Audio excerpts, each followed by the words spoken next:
There's been a lot going on today. Dramatic moments at the RNC when the anti-Trump supporters attempted to force a roll call on a vote on rules.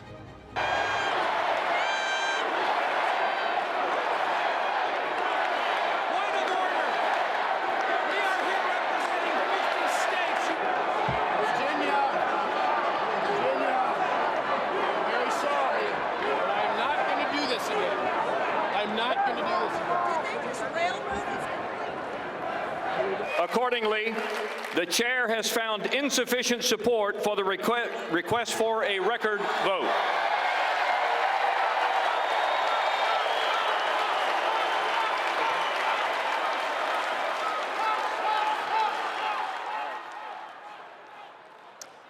Their attempt was unsuccessful, as you heard there, and the anti-Trump supporters were protesting convention rules that were created in committee last week. Our Major Garrett was on the convention floor just moments after that exchange, and we asked him what he was hearing from the delegates.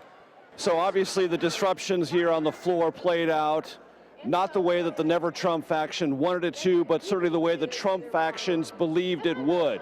The ultimate ruling of the chair was that there were insufficient signatures from enough states to qualify for a roll call vote.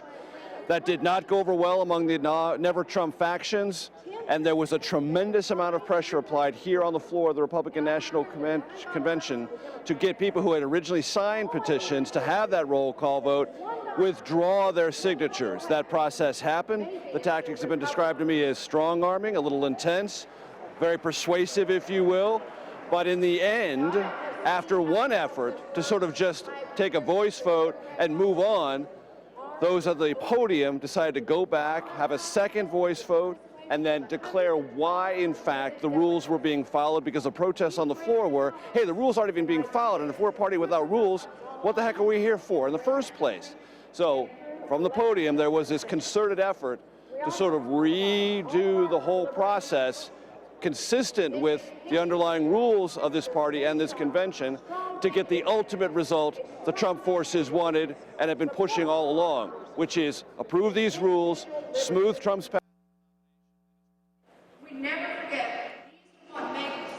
package. It's not clear the Never Trump forces could have defeated it, but they would have slowed the process down. It would have gone well into the evening. A roll call vote of all the delegations would have consumed a lot of time, slowed the process. That's something that Trump factions and leadership did not want to happen, and so they thwarted it here on the floor using some old-fashioned, hardball, aggressive persuasion, if you will, to get the result they ultimately wanted to achieve.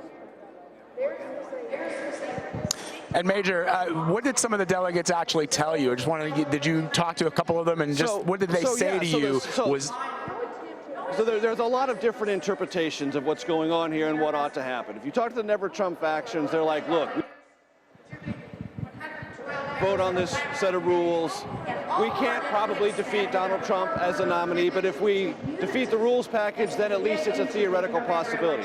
Then you talk to the folks who are solidly for Donald Trump and saying, look, he won, this process is fair. They're trying to slow this down, the Never Trump people. They were, meaning the Trump forces, very displeased with the Never Trump faction, saying, look, get on board. This train's moving. This party's unified, and you're just slowing things down. And then I talked to delegates who've sort of gone through this entire evolutionary process. Met a guy from Illinois who was a Rubio delegate initially, was not for Trump at all. But he's here, and he's for Trump, and he didn't support the Never Trump move on this Rules Committee thing. Said, hey, look, I wasn't with Trump. I'm a little uncomfortable with Trump, but he's the nominee. He won fair and square, and this party's got to move on and get about the business of putting a convention together, because this nominee needs a party behind him. So you can find lots of different opinions here on the floor, as you can in many conventions. But on this question, it was the most important question for the Never Trump factions. Mike Lee, the senator from Utah, who was one of the voices of the Never Trump faction, said he's not going to walk out. He's not going to stage a protest. They did the best they could. They fell short. They're going to move on.